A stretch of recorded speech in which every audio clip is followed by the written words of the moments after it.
So I understand, and I'm glad that you are kind of getting into this direction. I have been for so many years.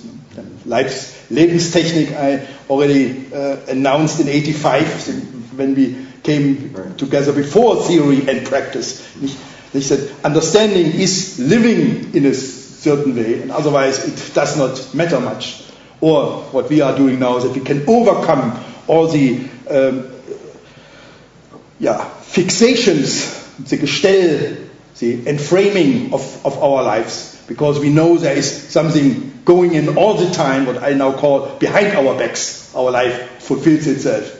And it is very tricky to be aware of that, because then we screw it up. So my philosophy nowadays is how I can talk about it and forget it at the same moment. Because if I try to focus on it, it's going away. Fortunately, I'm a good forgetter, so it should not be such a big thing. No, thank you to give us this. Just wished you would have just stick with the last part, with the impossibilities, because there would be the other stuff. Okay, you gave us, again, reminded us what's going on there with our enemies, because scientists remember the enemies of mankind, not just the Pope. Or the others too. And they should know that. And the money they get, and for their games and plays, they only do it because inside of science there are few children's play.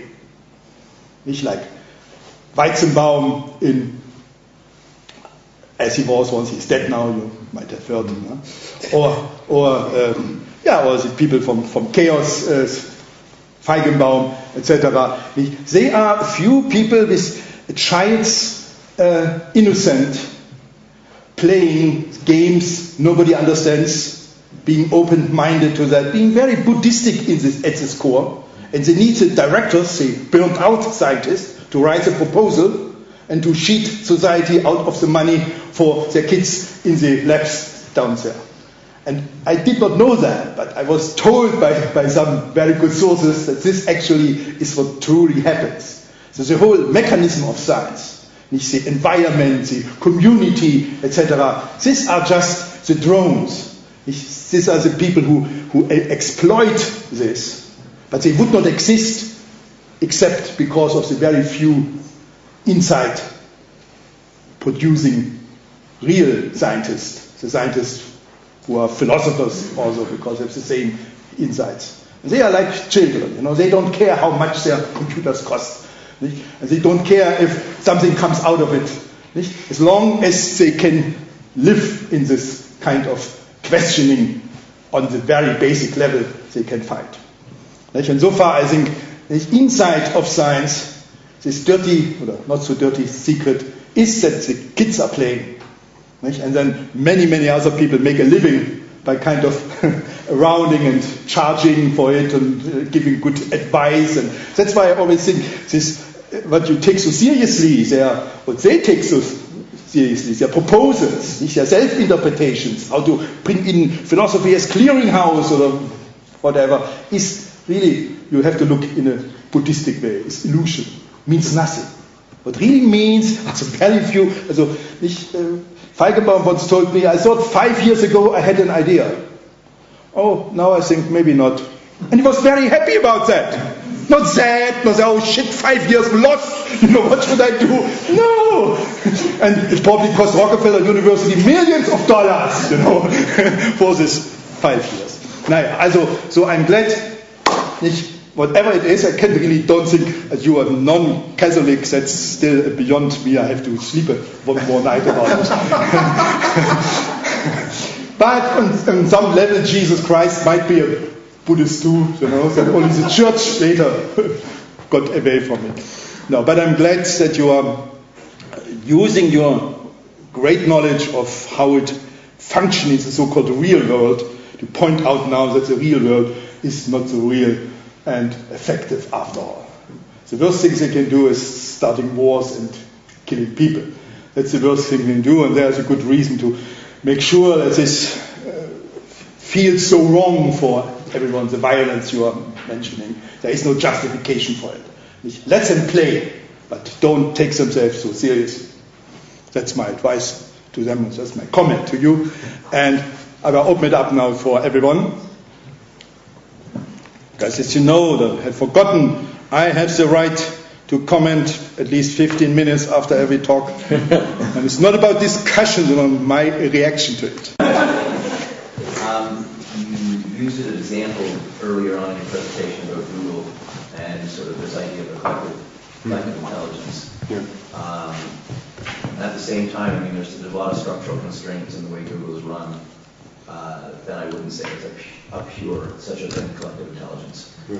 Coming back to your thing about funding public science projects and which ones should be chosen and how does the public get involved, can you speculate on any forms of a connected intelligence that can facilitate that? It's an interesting question. Well, yeah, okay. I'll give you a concrete example that I'm not completely happy with, but you know how consensus conferences run, public participatory consensus conferences. The Danes and the Dutch have been the most have developed these ideas the most. But just this last March, I was involved in running a national consensus conference in the United States on nanotechnology. The National Nanotechnology Initiative, which the legislation was written by presidential candidate John McCain back in 2001 originally, that was reauthorized in 2004, requires that there be some effort, some percentage of the funds that are used to promote nanotechnology, research and development, to promote public discussion and participation. And I'm involved with a group of people who made one proposal and got some funding to do what we call a national consensus conference. And there are 7 sites, New Hampshire, North Carolina, Arizona, Georgia, Wisconsin, California, Colorado. Is that 7? I think that's close. What's that? That's about, more or less, más o menos.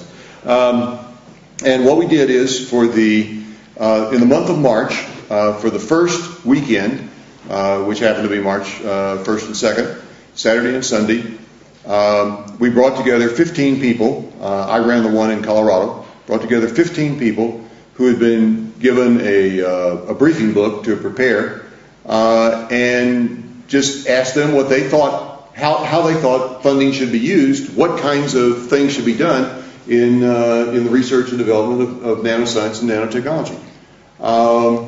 These 15 people were selected by placing advertisements in the local newspaper. We got about 70 applicants. Then we tried to pick people to represent a broad cross spectrum of the population, you know, by age, by education, by class, etc. Then I tried not to talk very much myself, but just act as a facilitator, and got them to raise questions, things they wanted to know more about, and we developed a set of questions, a set of issues. And then for the rest of the month, they got online for 2 hours every other day, and we identified experts that they could query about these questions. So we got the questions from all the 7 sites, went through them, tried to pick the ones that were most relevant, most common, then went out and tried to find experts who could respond to these questions and put them online at the same time, all the 7 sites, and let the participants question the scientists. And we made it a precondition that the scientists understood they could not say anything except in response to a question. They were to be, we told them this, on tap, not on top. They weren't able to preach and argue for something. They of course could do this sort of indirectly by the kinds of responses they gave, but they couldn't just make statements. They had to respond to questions. This went throughout the rest of the month. Then people got together again in vivo at the end of the month, the last 2 days, the last Saturday and Sunday in the month of March, and came up with a policy paper. Each of the 7 sites did this with a policy statement with recommendations to Congress on how the funding of nanoscience and nanotechnology should proceed.